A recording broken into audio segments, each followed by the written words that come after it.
One person went to a madhouse and he went to the first room. There was a man there who was doing lulu, lulu, lulu. He asked the warden, what is this lulu, lulu, lulu he's doing? The warden said, there was this beautiful damsel called Lulu. And this man loved her. Now she did not marry him. She married somebody else. So he went insane. And that is why he sits here and does lulu, lulu, lulu. Now this man went to the next room. There also the person was sitting and doing lulu.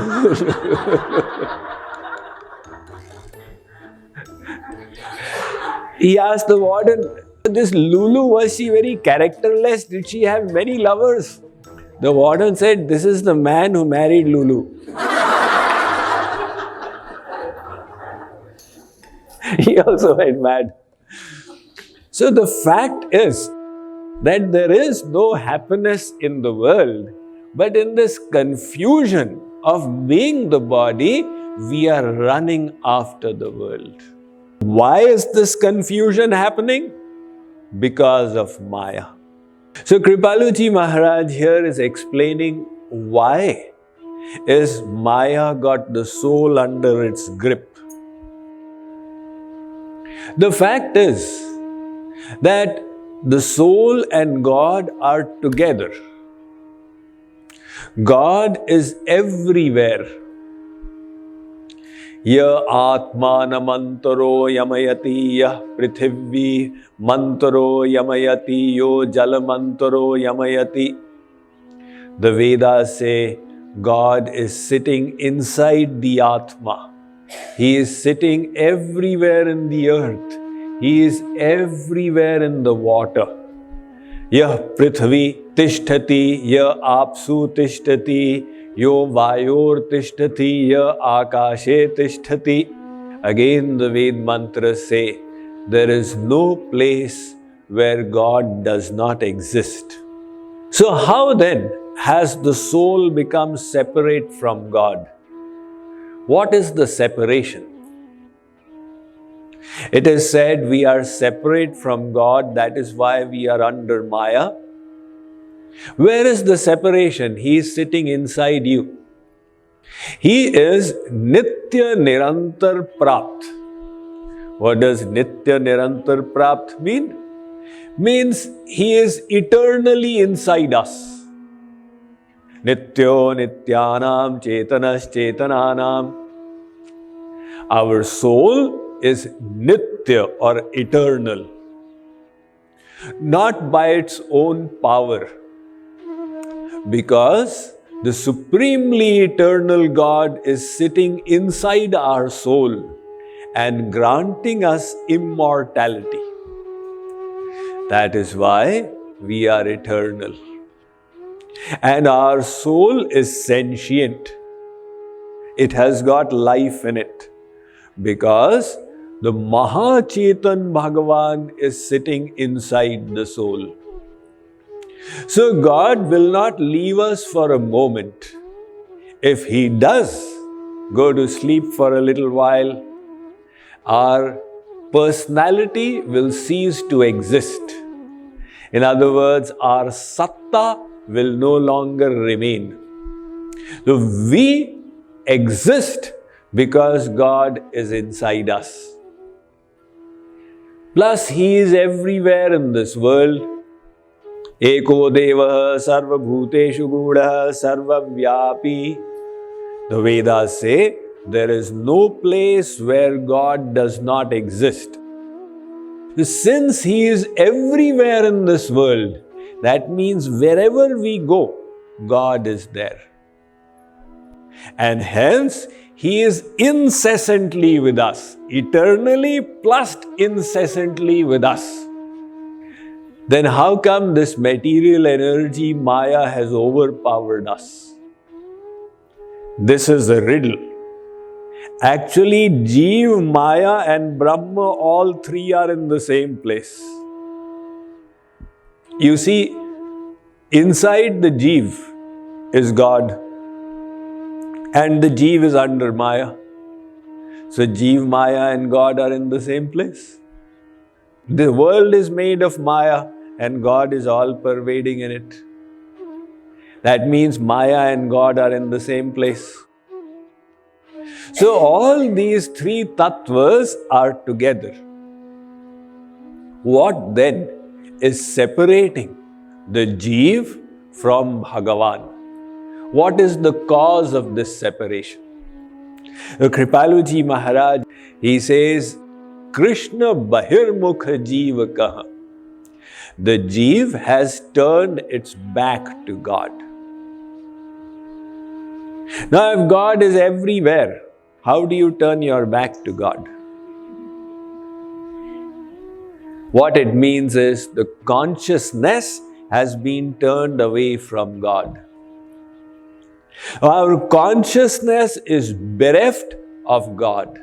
That is the bahirmukhata. Tulsidas ji writes, Jib jibte harite bilagano, tapte deh geh nijamanyo, Māyā bas swarup bisarayo, tehi bhramate daruna dukh payo. He says, harite bilagano, the soul forgot God. And what was the consequence of that? Tabte deh geh nijamanyo. Because of that mistake, which one? Forgetting God. The soul then started thinking of itself as the body. Māyā bas swarupa bisarayo, tehi bhramate daruna dukh payo. And because of that, it is now running in the world. The Chaitanya Mahaprabhu said the same thing. Krishna bhuli, sei jeev hoy anadi bahirmukh. Krishna bhuli, the jeev forgot God and thus it is bahirmukh. Atev Maya tare de sansare dukh. Hence the material energy Maya is troubling the soul. Kabu swarge uthaye, kabu narke dubaye. Dandya jane raja yena nadiya chubaye. You know what is the most terrible form of torture? When two armies are at war and one army catches another army person, they want to extract some secret out of that person. In the olden days, the kings would do it. So they torture that person to extract some secret.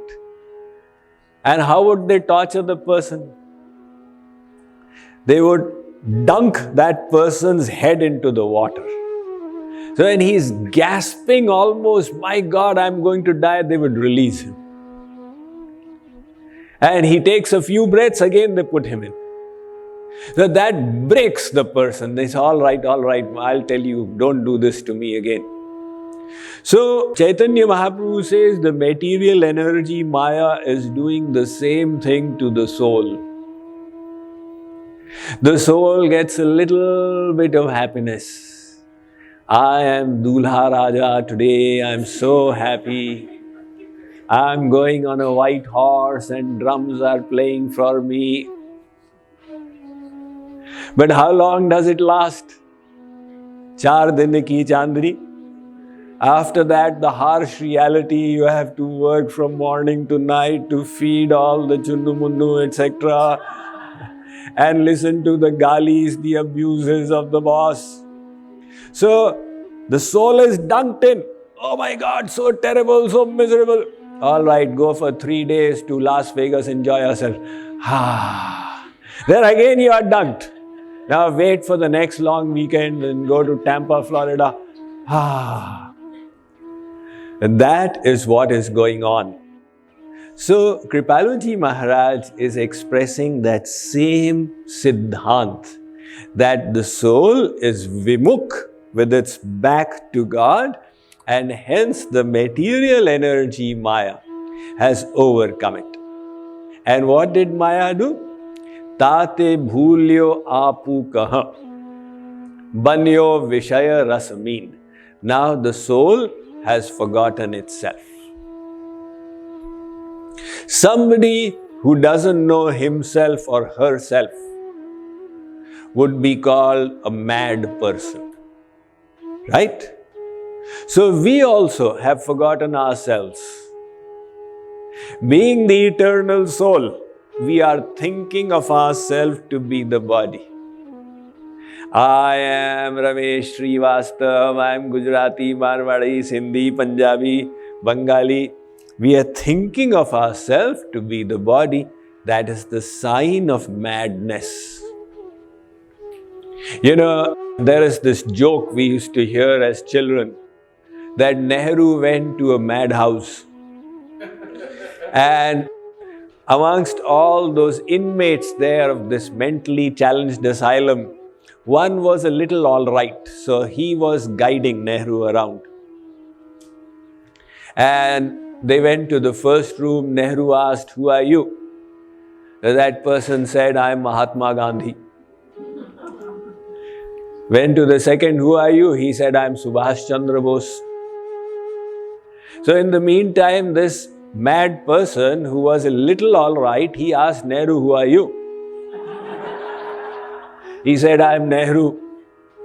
So that person told the warden, "In that case, you need to admit him also in the room. He says he is Nehru." So, the sign of a mad person is that they forget who they are. The problem arises if you become mad for a little while and then you become all right. You see, sometimes some people have the bipolar disorder. What happens when you have a bipolar disorder? For some time you are all right and then you become abnormal. Now, there was this person who used to have these fits of madness. Now, when he would become mad, he would totally lose sense of who he is. And when he would become all right, he would start serving everybody else and be absolutely normal. So in the same way, from time to time, we wake up and we realize, "Oh, who I am." And then we forget completely. And when we forget our spiritual identity, then the natural consequence is that we start running after the pleasures of the body. Because we decide that I am the body. And hence, the bodily pleasures will give me satisfaction. So we are running. And in this running around, nobody is getting satisfaction. You know, another person went to a madhouse. And he went to the first room. There was a man there who was doing lulu, lulu, lulu. He asked the warden, "What is this lulu, lulu, lulu he's doing?" The warden said, "You know, there was this beautiful damsel called Lulu. And this man loved her. Now, she did not marry him. She married somebody else. So he went insane. And that is why he sits here and does lulu, lulu, lulu." Now this man went to the next room. There also the person was sitting and doing lulu, lulu.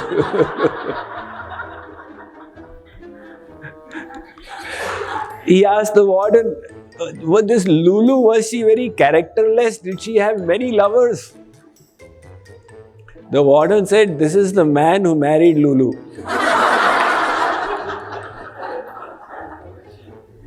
He also went mad.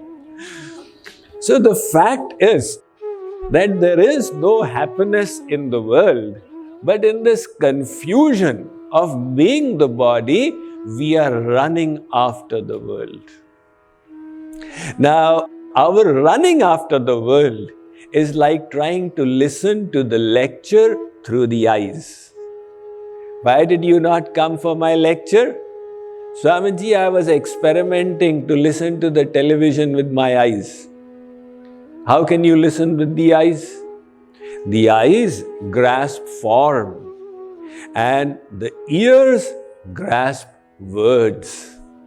Similarly, the soul is divine and the body is material. So, the object of the body is the material world. And the object of the soul is the divine God. That is why the happiness that the soul wants is from the divine realm, not from the material world. So why is this confusion happening? Because of Māyā. Māyā is like the darkness. Like if you go to a cinema hall. Inside the cinema hall, people sit in illusion.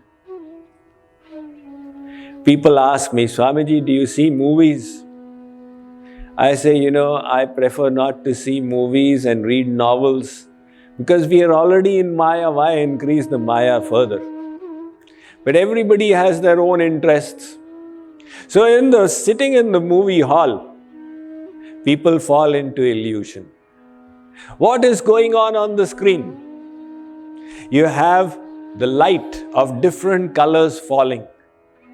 People accept it as the reality. I had a friend in school.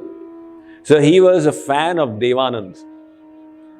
And if he saw Devanand with his shoe torn in some movie, he would also tear his shoe.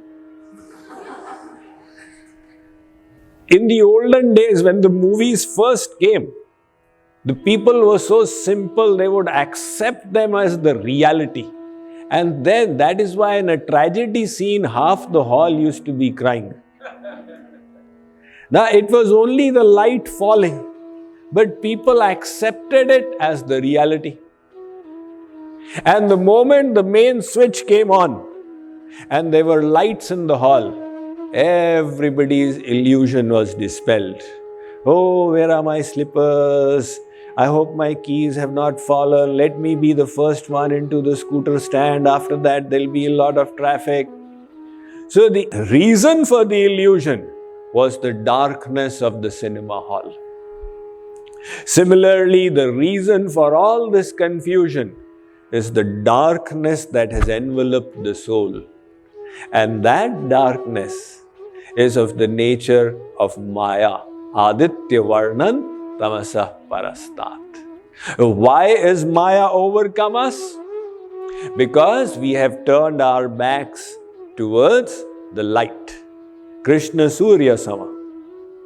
God is like the sun. So we have turned our backs towards the sun, and hence the darkness of Māyā has overcome us.